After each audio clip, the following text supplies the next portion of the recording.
자, 이번 시간에는 매우 중요한 단어의 의미를 알아보겠습니다. 바로 API입니다. API는 Application Programming Interface의 약자예요. 우리가 만들고 있는 웹 애플리케이션은 Node.js가 갖고 있는 기능들을 호출함으로써 동작하게 됩니다. 자, 우리 한번 이미 익숙한 fsread 파일이라는 함수에 대해서 한번 생각해 봅시다. 자, 이 함수는 누가 만들었나요? 여러분이 만들었나요? 아니죠. Node.js를 만든 개발자들이 만든 것입니다. 여러분은 이 함수가 어떤 원리로 동작하는지 알고 있나요? 모르죠. 저도 몰라요.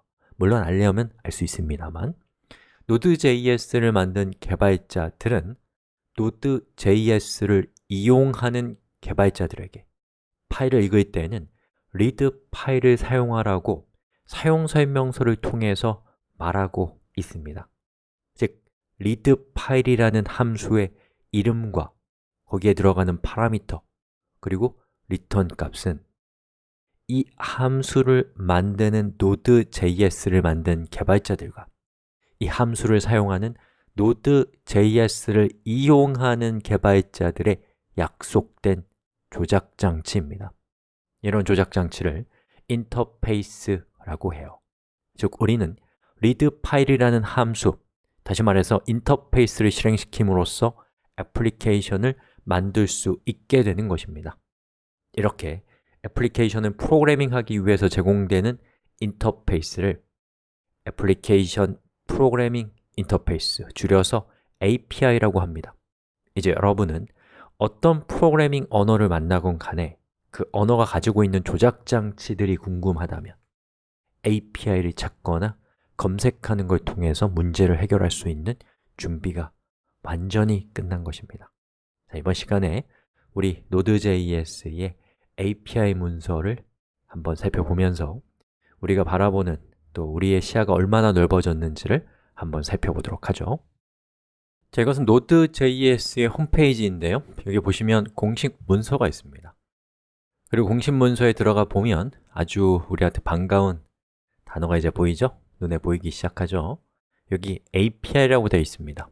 즉, 각각의 버전별로 어떠한 기능들을 마련하고 있는가 라는 것을 보여주는 문서라는 뜻이죠. 자, 이렇게 클릭해서 들어가 보면 그 해당 버전에서 제공하는 모듈들이 이렇게 나오죠. 우리 이미 모듈 어떻게 만드는지까지 알잖아요.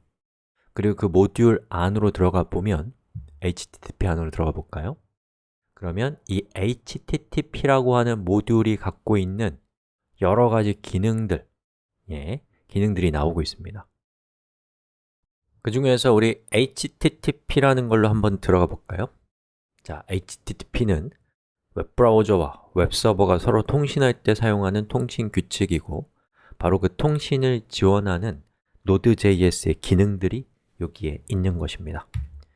자, 오른쪽은 우리가 지금까지 짜왔던 코드인데요. 그 코드에서 아직까지 제가 구체적으로 설명하지 않았던 부분을 설명하는 것으로 우리 수업의 대단원의 막을 내리겠습니다. 자, 여기 보시면 HTTP라고 하는 모듈을 우리가 가져오고 있어요. 그리고 이 create server라고 되어 있는데요. 검색해서 한번 찾아볼까요? 자, 이렇게 되어 있습니다. 즉, API 문서에 HTTP라는 모듈이면서 쟤는 객체기도 해요. 그것은 create server라고 하는 함수가 있는데 자, 함수가 객체 안에 있을 때는 또 쟤를 메소드라고도 합니다.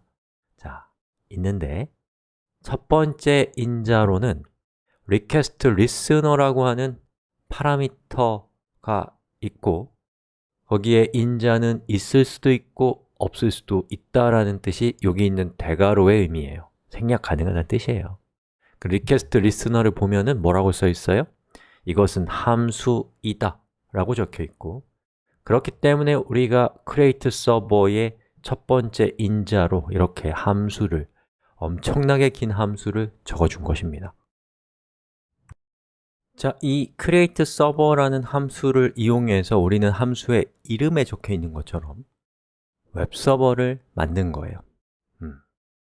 그리고 이 웹서버로 외부에서 요청이 들어올 때마다 웹서버는 이 첫 번째 인자에 해당되는 저 함수를 호출하면서 그 함수의 첫 번째 파라미터로는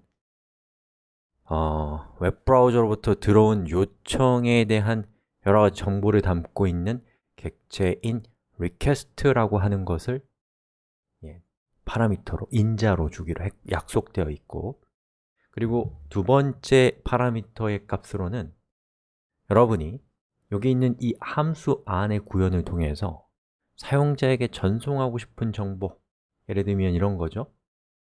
자, 이 처리가 성공했는지, 파일을 찾을 수 없는지 이러한 코드 값, 또 그 실제 내용, 이러한 정보를 리스폰스를 통해서 여러분이 응답할 수 있도록 리스폰스라고 하는 객체를 넘겨주고 있는 것이죠.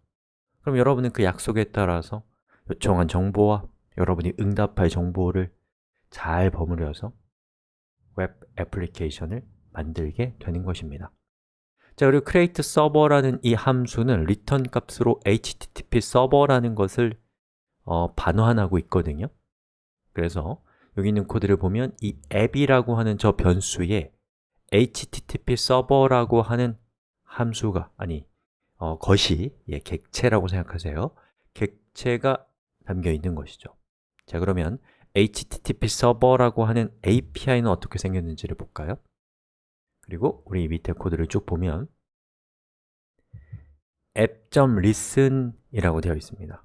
자, 여기서 쭉 내려가 보면 listen이라는 게 있어요. 그 listen이 무엇인지가 이렇게 매뉴얼에 적혀 있는데 start the HTTP server listening for connections라고 되어 있습니다. 즉, 요청에 대해서 응답할 수 있도록 HTTP 서버를 구동시키는 API가 바로 listen인 거예요.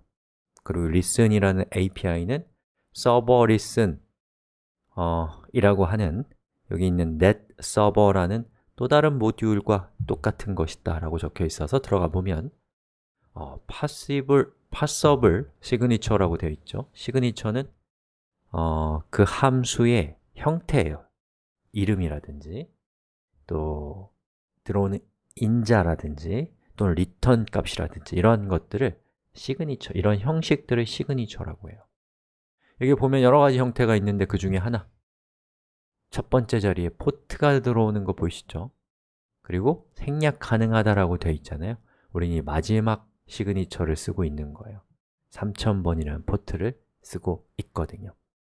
자, 그래서 우리가 3000번을 여기다가 적어주면 우리가 만든 웹서버는 리스닝을 시작할 때 3000번 포트를 바라보고 있다. 3000번 포트에 귀 기울이고 있다가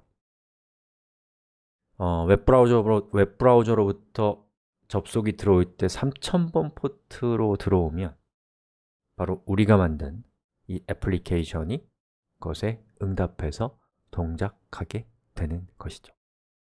자, 이렇게 해서 우리가 이제 베일에 쌓여있던, 우리가 처음 시작할 때 사용했던 create server라고 하는 API가 무엇인가를 살펴봤고요. 그것보다 더 중요한 주제, API라는 말의 의미가 무엇인가 라는 것도 같이 생각해 보셨습니다. 자, 이렇게 해서 우리 수업의 실제 내용은 여기까지 하겠습니다.